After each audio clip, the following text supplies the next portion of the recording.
Magandang araw mga kaibigan.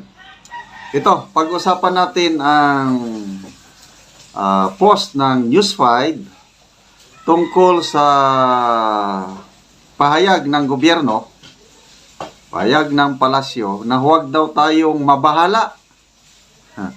Kasi ang dami nang nababahala. Tungkol po sa Maharlika Investment Fund na more than 1 year na nakatiwangwang o nasaan na yung pera, 50 billion galing Land Bank, 25 billion sa DBP, pati ang International Monetary Fund, nababahala na. Sabi niya, dapat ibalik nyo yan dahil kawawa yung bangko. Malulugi yan, mababangkrap yan pag hindi nyo ibalik. Okay?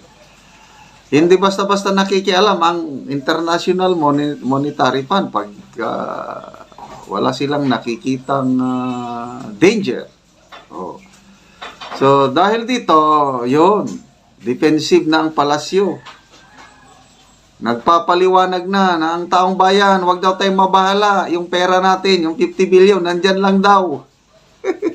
Ito, salamat sa aking mga researchers, Chris Torres, Eudora, si Meli, yung retired general na kaibigan ko, yung bishop ng mga evangelical churches. Okay. Silang nagpapadala sa akin ito. Okay.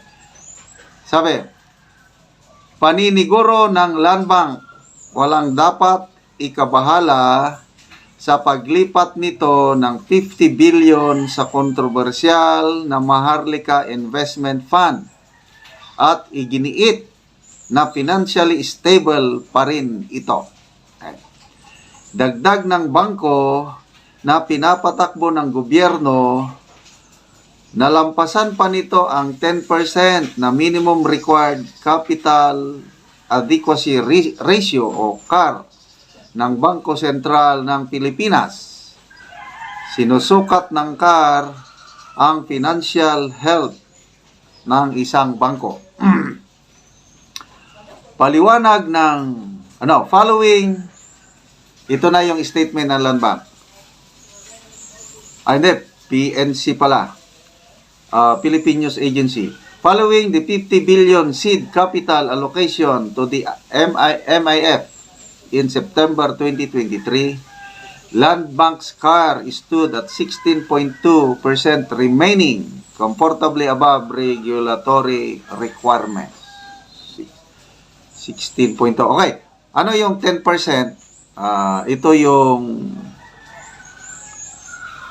dapat cash na nandyan para kung may biglang mga depositors mag-withdraw, maka-withdraw sila.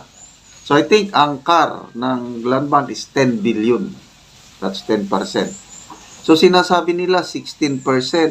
Yung nabasa ko kahapon, sabi ng IMF, 12% lang daw eh. Hindi malapit na sa minimum. Sabi nila 16%. Anyway, nasa atin na kung maniwala tayo o hindi. Marami ang tumutol sa Maharlika Investment Fund dahil posible umano itong mauwi sa corruption at pag-aabuso. Isinabatas ito ni President Bongbong Marcos Jr. noong 2022. Kabilang sa mga nagtulak nito ay ang kanyang anak na si Ilocos Norte Representative Sandro Marcos at pinsan na si House Speaker Martin Romualdez. Okay, tandaan na natin, ang utak ng Maharlika Investment Fund ay si Speaker Martin Romualdez at si Sandro Marcos, Congressman man, silang utak. O ano ngayon? Nasaan? That's 75 billion pera ng taong bayan yan. Hindi nyo pera. Tapos, ganyan lang. More than 1 year na, nakatiwangwang. Anong nangyayari sa pera ng taong bayan?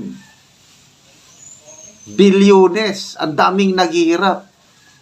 Pinapasweldo nyo lang ang mga opisyalis ng Maharlika Investment Corporation. Milyones din ang sweldo ng CEO, Board of Directors. Hayahay na kayo, ang taong bayan hirap na hirap na. So, magpasalamat tayo kay Speaker Martin Romualdez. Magpasalamat tayo kay Congressman Sandro Marcos sa napakagaling nilang panukala na isabatas. Ngayon, ito na, nanganganib na ang ating 75 billion pesos. After more than 1 year, yung ipinagmamayabang ng Pangulo na ito daw ang magpapaunlad sa ating bansa, ano na ngayon? Not a single investment, not a single project ang nagawa ng Maharlika Investment Fund or Corporation. Yun ba ang bagong Pilipinas? Anyway, ayan, paliwanag, huwag daw tayong mabahala. Naniniwala ba kayo? Okay, tignan natin ang people who reacted. Ito ang paborito kong portion sa mga post. Okay, 6,400 people who reacted. Okay, 3,900 ang tumatawa, hindi naniniwala. 1,500 ang galit. Galit ng taong bayan. So, either galit o tinatawanan lang, hindi naniniwala. So, this is 5,100. So, ang iba na shock. Ang nag-like lang is only 633. At ang naglagay ng puso is 69. So, halos 700 lang ang naniniwala sa kanila. Itong palasyo, itong land bank. So, ibig sabihin, wala na, more than 99 o 98% hindi na naniniwala sa inyong paliwanag. Galit na ang taong bayan dito sa magaling na panukala ni Speaker Martin Romualdez at Congressman Sandro Marcos. Yan po ang legacy nila, Maharlika Investment Corporation o ano. Basa lang tayo ng mga mangilan-ilang comments. John Prin, nag-gimmick na naman ang mga kawatan. Michelle Raganas Vallescas, good luck Philippines and hell to the corrupt government. Impyerno. Nako, masama ito. Hell. Go to hell. Glenn Cirillo, nako, dalangin, Lord, ipagkaloob nyo po sa mga magnanakaw na politiko ang matinding karma, kasama ang buong pamilya nila. Nakikita nyo po ang harap-harapan na pag-aabuso at matinding korupsyon sa bansa, na labis na apektuhan ng mga mamamayan.